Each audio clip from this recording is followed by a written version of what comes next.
Welcome back to my channel research 247। आज की video में हम बात करने जा रहे हैं board of open schooling and skill education के बारे में हम इस वीडियो में बात करें। अगर आपने इस बोर्ड में एडमिशन लिया है 10th या 12th में या फिर लेने का सोच रहे हैं तो आपको जानना बेहद ज़रूरी है।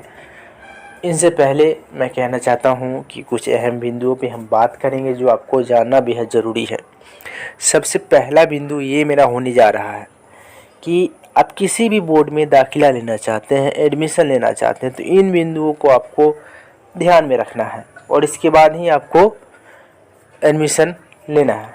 सबसे पहला बिंदु ये होता है किसी भी बोर्ड में, इंडिया में जितने भी बोर्ड चल रहे हैं सभी बोर्ड में यह इस इम्पोर्टेंट जानकारी को आपको जानना बेहद ज़रूरी है।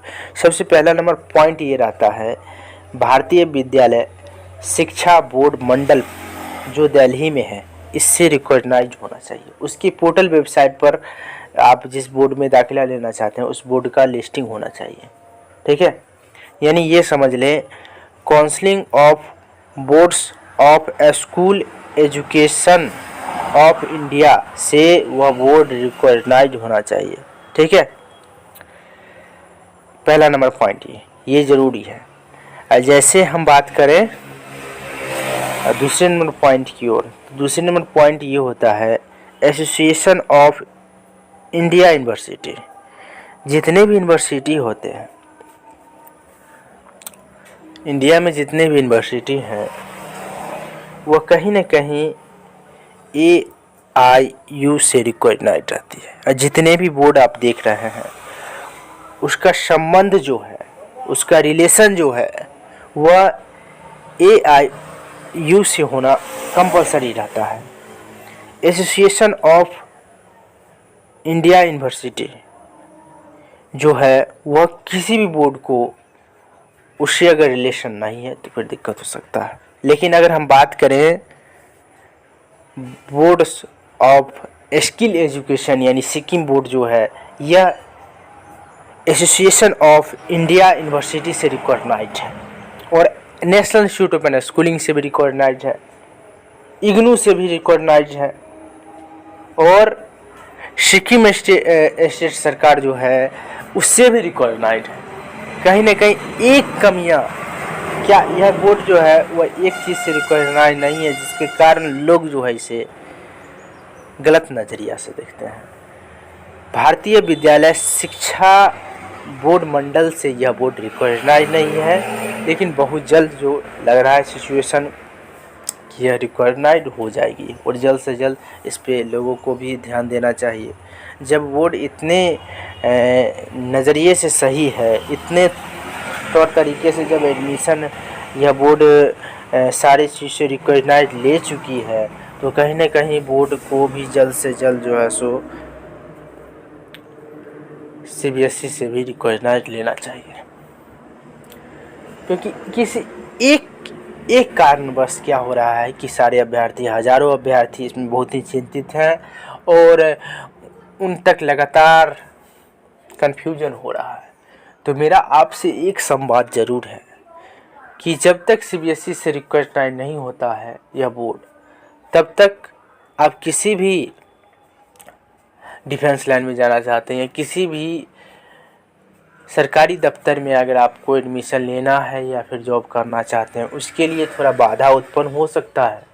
क्योंकि वहाँ CBSE के सूची पोर्टल वेबसाइट पर जब तक नहीं है तो वहाँ दिक्कत आ सकती है, वहाँ इस बोर्ड का लिस्टिंग ही नहीं होगा।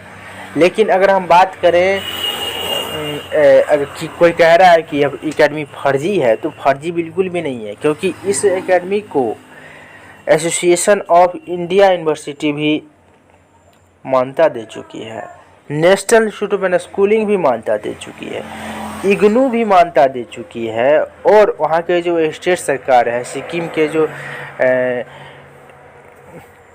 स्टेट सरकार है, उससे भी इस चीज़ को जो है सो रिकॉग्नाइज हो चुकी है, मान्यता मिल चुका है।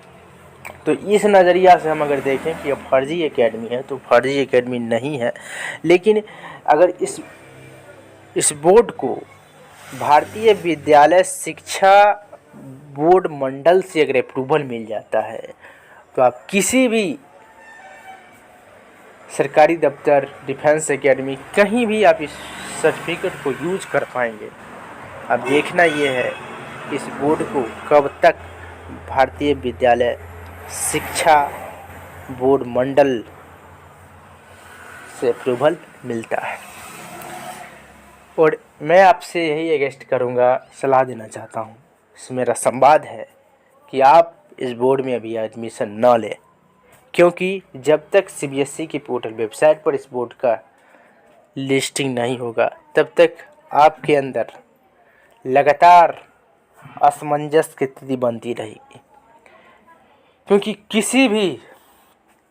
आप किसी भी सरकारी दफ्तर में किसी भी फॉर्म को जब अप्लाई करते हैं उस समय आपका बोर्ड का जो नाम पूछा जाता है, जो बोर्ड का आपका इंट्रोडक्शन पूछा जाता है, उस इंट्रोडक्शन के दौरान जो ही आप बोर्ड का नाम भरते हैं, अगर वह सीबीएसई के पोर्टल वेबसाइट पर नहीं है तो फिर वहाँ आपको बाधा आ सकता है।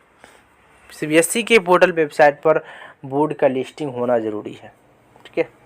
अन्यथा अगर आप कहीं भी एडमिशन कहीं भी यूज करना चाहते हैं सर्टिफिकेट को तो यूज कर सकते हैं, यह फर्जी नहीं है। लेकिन एक कारण के वजह से लोग इसे फर्जी के नज़रिया से देखते हैं।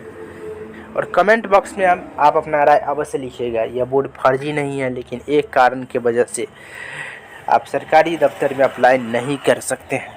यही इस बोर्ड की असलियत थी और मैंने इस पे तह तक जाने की कोशिश किया। आप जैसे वेबसाइट भी विजिट करते हैं, वेबसाइट पर भी देखते हैं, तो इस चीज़ को साफ तौर पे डिक्लेयर की गई है कि इस बोर्ड को जो है सो भारतीय विद्यालय शिक्षा बोर्ड मंडल से अप्रूवल नहीं मिला है। तो अगली वीडियो मुलाकात करते हैं, लेकिन मैं उम्मीद करता हूँ कि आप लोग अच्छे रहें, स्वस्थ रहें। धन्यवाद।